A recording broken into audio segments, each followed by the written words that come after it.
Welcome back to another episode of Harmonious at Lunch, the show that fuels your business success. I'm Brandon Gano, your host and guide through the world of harmonious business growth.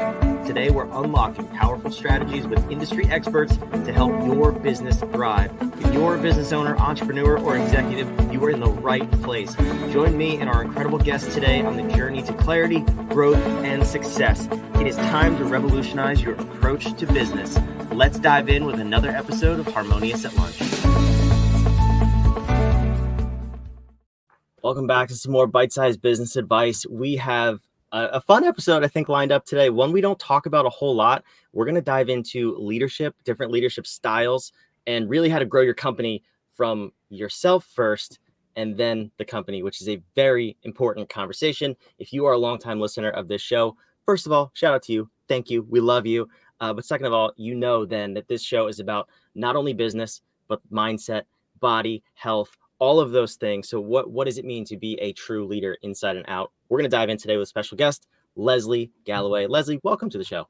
Thank you, Brandon. I'm so excited to be here. I am very excited to have you here. It's rare that we come across a true leadership expert who has a company built around coaching, developing, and helping leaders. So for you, who do the typical leaders you work with look like? Are they, Fortune 100 companies? Are they small businesses? Give me the picture of that. So there's definitely a range. I work with C-suite leaders. I work with business owners, and I work with growing executives and middle management. So I think there's a lot about a leader's mindset and how growth oriented and coachable they are. So we've got a range. Yeah, that's interesting too, because you say their mindset and how coachable they are. What do you find breaks leaders the most? Is it just the pressure of it, or do they elevate past what they're capable of? Do you run into that sort of thing? What breaks leaders the most? I do think that mindset is such a critical part of leadership. And this goes back to what you just shared about if you're not growing yourself as a leader, then you can't possibly grow your team or your organization well, right? And I think a lot of people don't think about that. We're so externally focused in our culture that we, number one, won't take the time. I think there's such a busy factor in leadership today that we won't take the time to pause and do self-reflection, because slow feels dangerous to leaders. We take the bait of the fast pace, busy equals productive kind of culture. And so when you ask what breaks leaders, to me, is we're asking leaders to be super strategic. And yet so many leaders that I work with are still struggling with the execution role and what causes them or keeps them from zooming out to be strategic about themselves, about their teams, and about their companies. Now, this fascinates me, because I find when people become leaders, it's usually from within the organization. So they're being promoted up. And I want to get into leadership styles and actually developing yourself from the inside out. We will get there in this conversation. But this I want to pick apart, because when you have, let's say, a middle manager or any level of employee that's promoted to becoming a leader, typically the employee mindset is to do the busy work or to look busy to keep their job, essentially. And not all organizations, but most, the vast majority of them. So when someone goes from that mindset and that, I guess I'll say, work ethic or work mentality into becoming a leader, it's actually a whole different way of leading yourself and managing your day and your outcomes. So how do you help people make that switch and go from being busy to being effective? Gosh, it feels like such a risk for people, because to your point, we teach people how to work hard. We teach people the execution, as you said. We teach them how to work with people, but we don't teach them strategy. And we might say, and when I say strategy, I even, one of the words that's synonymous with that is patience. I mean, strategy takes time. It takes thought. It takes, it requires the pause button. And like I said, I think that it feels really risky to leaders, because you hear them say, well, I don't have time to be strategic.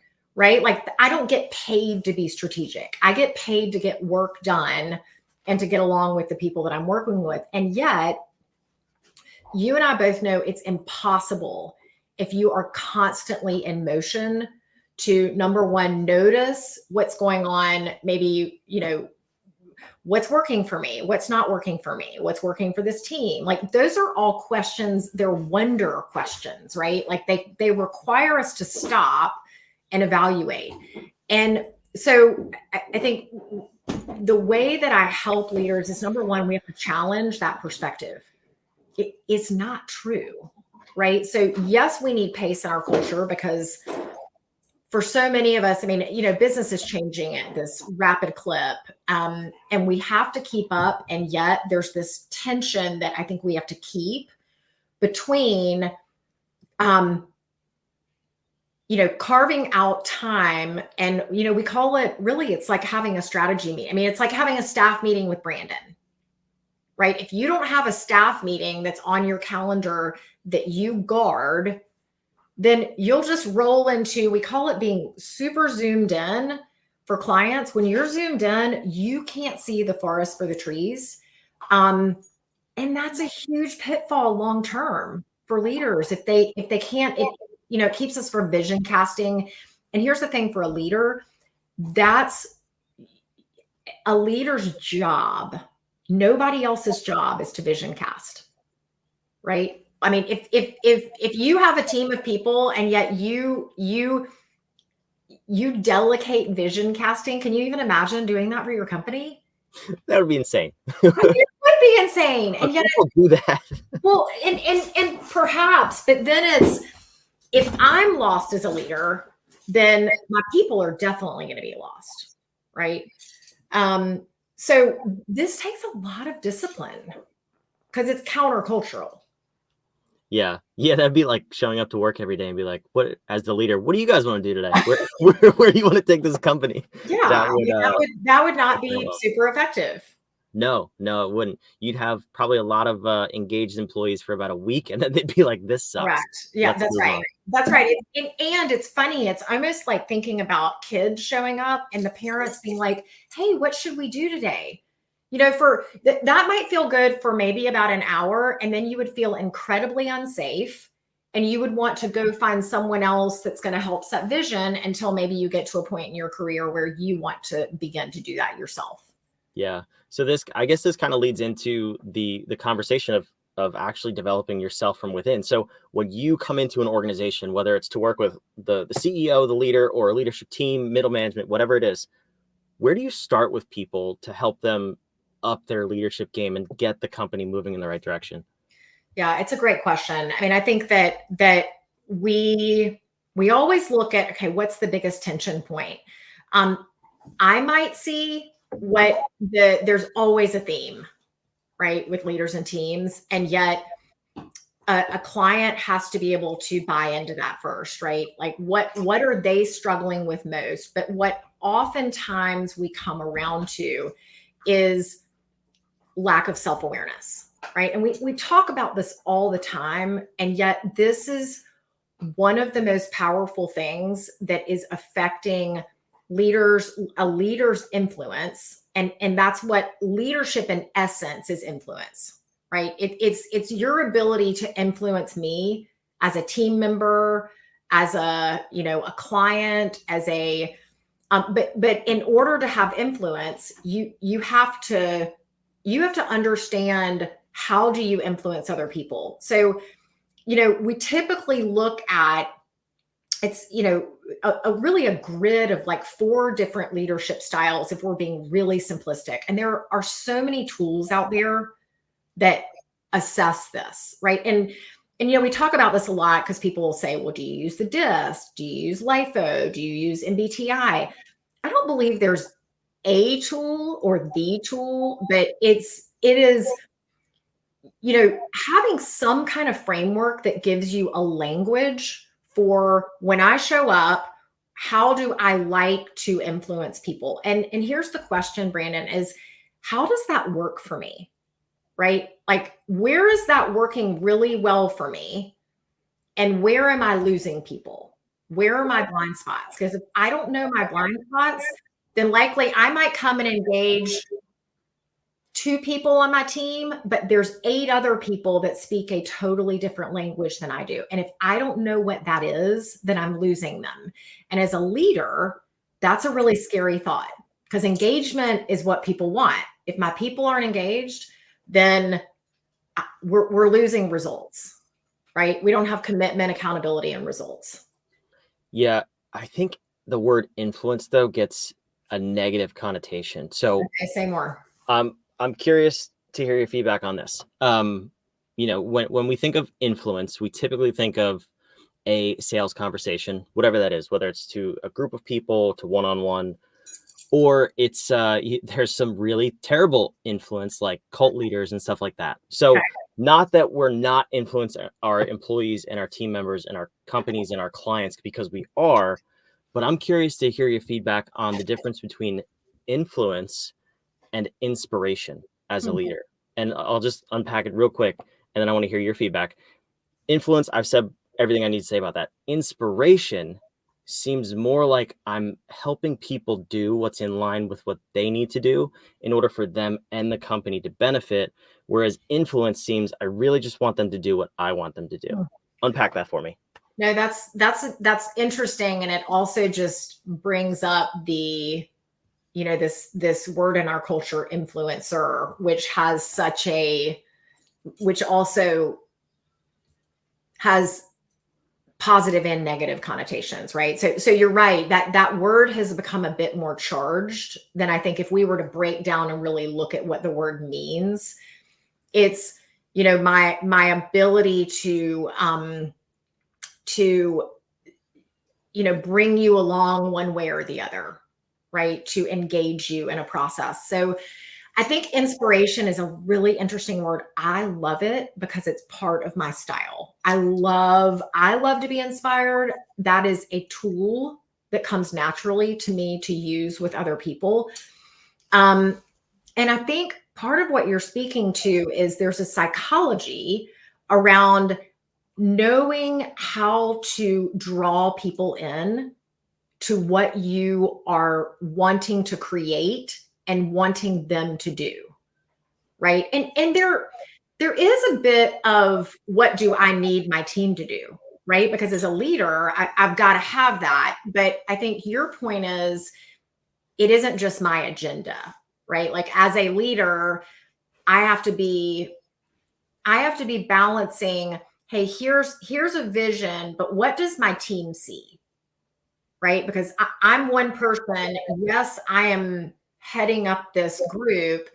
And the other piece of this is I've hired an amazing team that are going to bridge and supplement my blind spots.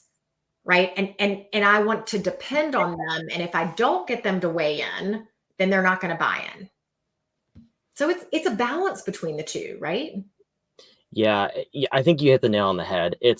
You're absolutely right. And really, if we go one step back to the vision, like you said, the company's vision, the leader's vision, if we hire the right people who are in line with the vision and the mission of the company, and we build them up as human beings and not just have them as our widget making task force, Yeah, that never works. I think we can use either word, influence or inspiration, because then they are in line with the company. The negative side of influence is when you want someone to act against their self-interest or only in line with your interests. Sure. That's where you get the negative side of influence. So It's a great point. And you know what's interesting? So I had this conversation with my 11-year-old yesterday, and we were talking about, she says to me, Mom, I shared something with a friend, and instead of in wanting to get her validation, she completely disagreed with me. And we talked about this idea of you want friends who disagree with you,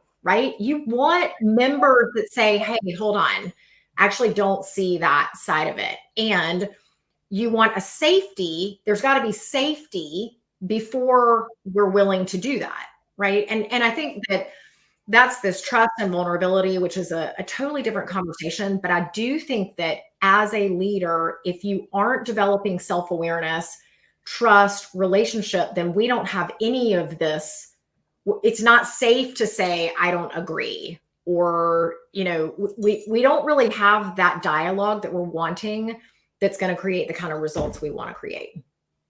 Yeah, I agree with you. That your culture and your team has to be found on that, or else you have nothing. You just have surface level everything.